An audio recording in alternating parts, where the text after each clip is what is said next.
আছে, এটা হচ্ছে ধুন্দুল গাছ। কি গাছ? ধুন্দুল। এই যে ফরেস্ট প্রোটেকশন ক্যাম্প, এই চিহ্নগুলা, এই যে এগুলা ফরেস্ট প্রোটেকশন ক্যাম্প এগুলা। এই যে গাইস গোসাপটা ভালো করে তো গাইস এই যে 2 নম্বর দিন আমরা এখন এই যে এখানে আসলাম সুন্দরবন টাইগার রিজার্ভে, এটা সজনেখালিতে অবস্থিত।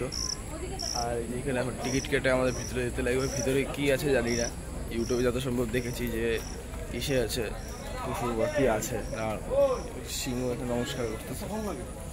যাই ভিতরে দেখি, এখানে টিকিট কাউন্টার আর কি কি দেখার মতো আছে এখানে দেখতে হবে আবার সেটা।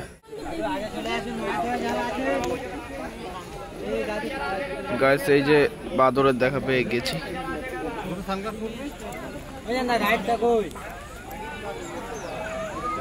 বাড়ায় বলো তোমারটা। তো গাইস ফাইনালি এখানে বাদরের দর্শন পেয়ে গেলাম। এই যে এখানে বাদর আছে, এই যে বাদর, আর এই জলে মনে হয় কুমির আছে। এই বাদর কোলের মধ্যে বাচ্চা নিয়ে আছে, দেখাচ্ছি ভালো করে।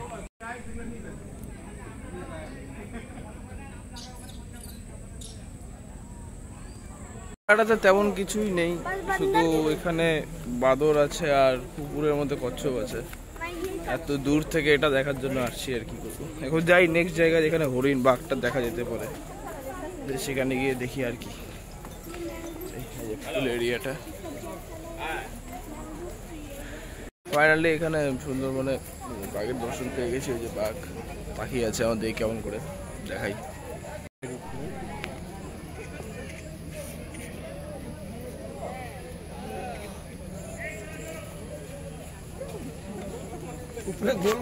বাঘের মনটা খারাপ, তাই বাঘ করছে না। এই যে এখানে যে গাছগুলো আছে, এগুলা টোটালটা এগুলা সুন্দরী গাছ, এগুলো সব এগুলা দিয়ে সুন্দরবনে এখানে নামকরণ করা হয়েছে।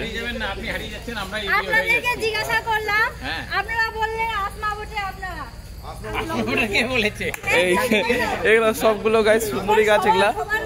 এখন দেখি এখন কই নিয়ে যায় আমাদের, এখন আমাদের গাইড সেভাবে আমাদের যেতে হবে। আশা করি বাঘ দেখতে পাবো। কিছু একটা দেখতে পেলাম জলের মধ্যে, এটা গো সাপ, নর্মাল সাপ না এটা। এই যে ভালো করে দেখো, এই যে গাইস গো সাপটা ভালো করে।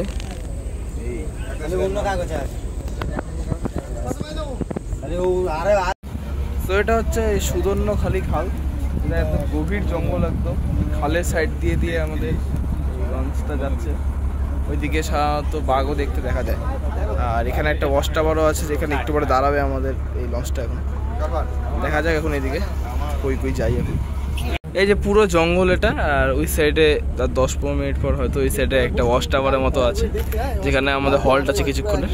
এই যে গোটা জায়গাটা, এটা হচ্ছে সুদর্ণখালি। এখান থেকে এন্ট্রি করি, এখন ভিতরে যেতে হবে। ভিতরে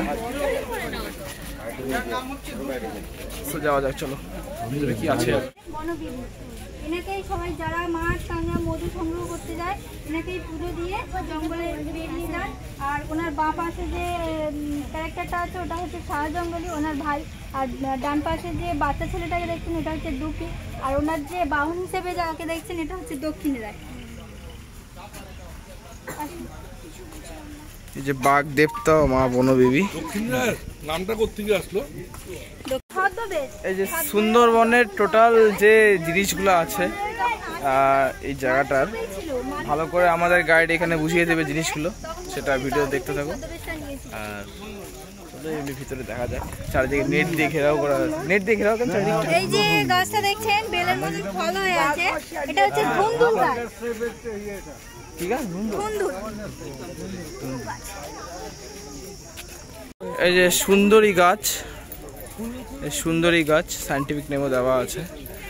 ফলের সিজনে দেওয়া আছে, এপ্রিল আর মে মাসে হবে ফলগুলো। এই যে এখানে নানা রকম মিশে গাছ আছে, মানে আনকমন গাছগুলো, যেগুলো সুন্দরবন ছাড়া আর কোনো জায়গায় দেখা যায় না। এই সব গাছ দেখায় ধীরে ধীরে, সব গাছই আছে মনে হয় এখানে। এখানে সুন্দরবনের স্তন্যপায়ী প্রাণীদের এখানে কিছু দেওয়া আছে। এখানে টাইগার আছে, চালতা বাদুর, বন শুয়োর, বন বিড়াল, চিতল হরিণ, চিতা বিড়াল, বাঘরোল, অনেক কিছুই আছে এখানে, বাদর থেকে শুরু করে অনেক কিছু। এটা সহ আমি সুন্দরবনের ম্যাপটা দেখাচ্ছি। সুন্দরবনে পাখিও আছে এখানে, দেখাচ্ছি। এই যে এগুলা এগুলা পাখি আছে এখানে।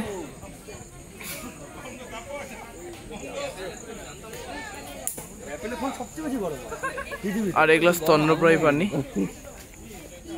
এই সাইডে ম্যাপটা আছে, এই যে ম্যাপ অফ সুন্দরবন।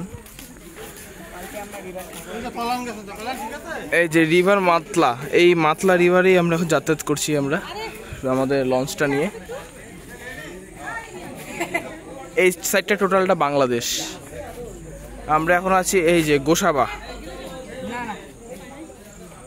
স্টে করছি যেখানে।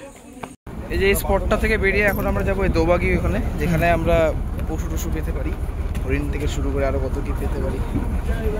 আর এদিকে এখন যাচ্ছি এখান দিয়ে।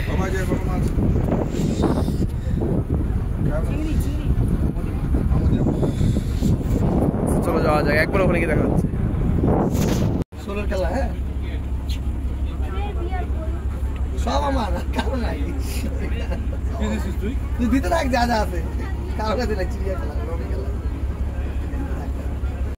গাইজ ফাইনালি পিছনে হরিণ 4-5টার মতো হরিণ আছে, ভালো করে দেখাই। জলের আলাদাই গতি এখন একদম। এতক্ষণ জলটা শান্ত ছিল, কেউ কি সামনে আরো আছে ওইদিকে।